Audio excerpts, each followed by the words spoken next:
ભારતીય આંગણવાડી કર્મચારી સંઘ દ્વારા આક્રોશ રેલી અને જાહેર સભાનું આયોજન મહીસાગર જિલ્લાના ખાનપુર તાલુકાના કલેશ્વરી મુકામે કરવામાં આવ્યું હતું, જેમાં આંગણવાડી મહિલા કર્મચારીઓને સરકાર દ્વારા ઓછા પગારના વધારે કામગીરી જેવી કે આંગણવાડીની બહેનોને બીએલઓની કામગીરીમાંથી મુક્તિ આપી જોતા રહો ભારત ટાઈમ્સ ન્યૂઝ। વાયનો સ્ટોક આંગણવાડી કેન્દ્ર ઉપર જ પહોંચાડવો। છેલ્લા 4 વર્ષથી બહેનો પોતાના ખર્ચે સ્ટોક ઉપાડે છે અને તેમનું મહેનતાણું ચૂકવવા વિનંતી। એફઆરએસ સિસ્ટમમાં પડતી તમામ મુશ્કેલીઓ દૂર કરવી, ગુજરાત વડી અદાલતના ચુકાદાનું અમલીકરણ કરવું અને સ્માર્ટ મોબાઈલ તાત્કાલિક પૂરા પાડવા, ઉંમરના બાદ વગર આંગણવાડીની બહેનોને બઢતી આપવી, નાસ્તાના ખર્ચમાં વધારો કરવો અને પરિપત્રો મુજબ એડવાન્સમાં જમા કરવાની રકમ એડવાન્સ આપવી જેવી ઘણી બધી મુશ્કેલીઓ સહન કરવી પડે છે। બહેનો દ્વારા સરકાર અમારી માંગણી સ્વીકારે તેવી રજૂઆત કરવામાં આવી।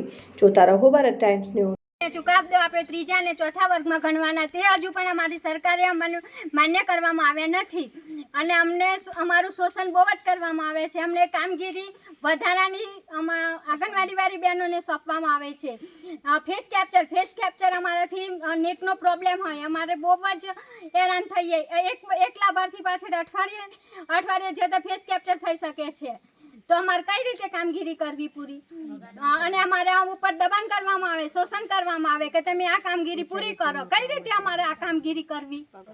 ચુકાદો આપ્યો હતો કે આંગણવાડી વર્કરોને વર્ગ 3 અને 4માં સમાવેશ કરવામાં આવે, પણ આજ દિન સુધી એનો કોઈ પણ માન્ય કરે નથી। જેથી સરકારશ્રીને અમારે વિનંતી કે અમને વર્ગ 3ના કર્મચારી કરવામાં આવે અને વધારાની કામગીરી સોંપવામાં નહીં, કારણ કે અમારો જે 0 થી 6 વર્ષના જે બાળકોનો જે મૂળ જે પાયો છે કે બાળકોને પૂર્વ પ્રાથમિક શિક્ષણ આપવું, એ તો સાઈડ પર રહી જાય છે અને બધી વધારાની કામગીરી અમને સોંપવામાં આવે છે। પ્લસ બીજું અમારે જે સામાન લાવવામાં આવે એનો પણ અમને કોઈ ભથ્થું ચૂકવવામાં આવતું નથી। જે 0 થી 15 પૈસા એવું તો કોઈ ભથ્થું હતું હશે? આટલી બધી મોંઘવારીમાં અમારે કેમનું ઘર ચલાવવાનું? એમ અમારે બી ઘણી બધી જવાબદારી છે।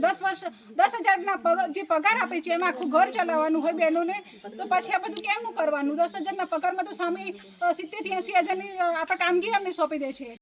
આજે મહીસાગર જિલ્લાની તમામ બહેનો અમે અમારા પ્રશ્નોની રજૂઆત કરવા માટે એકઠા થયા છીએ। અમારા પ્રશ્નોની રજૂઆત એ છે કે સરકારશ્રીએ જે ફેસ કેપ્ચર અમને કરવાનું જે આપી છે, એ ફેસ કેપ્ચર અમારાથી થઈ શકતું નથી। ફેસ કેપ્ચરમાં એવા અંતરિયાળ વિસ્તાર હોય છે તો નેટનો પ્રોબ્લેમ હોય છે, અમારા પર્સનલ ફોન હેંગ મારી જાય, અમારાથી ફેસ કેપ્ચર 100% પૂર્ણ થઈ શકતું નથી।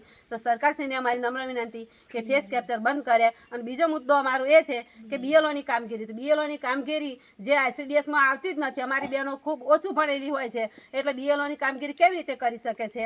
અને ત્રીજો મુદ્દો એવો છે કે જે વાયના લાભાર્થી તો ઓટીપી લેવામાં આવે છે, કેવાયસી કરવાનું આવે છે, તો એ કેવાયસી કરવામાં ઓટીપી લેવામાં લાભાર્થીના ખાતામાંથી બેલેન્સ ઉપડી જાય તો આંગણવાડી કાર્યકરના માથે પડે। એટલે સરકારશ્રીને અમારી નમ્ર વિનંતી કે કેવાયસી અને ઓટીપીનું બંધ કરે અને અમારા જે પર્સનલ મોબાઈલ હેંગ મારી ગયા છે તો અમને જે મોબાઈલ આપવાનું કહેલું સરકારશ્રીએ, તો અમને મોબાઈલ આપવા વિનંતી।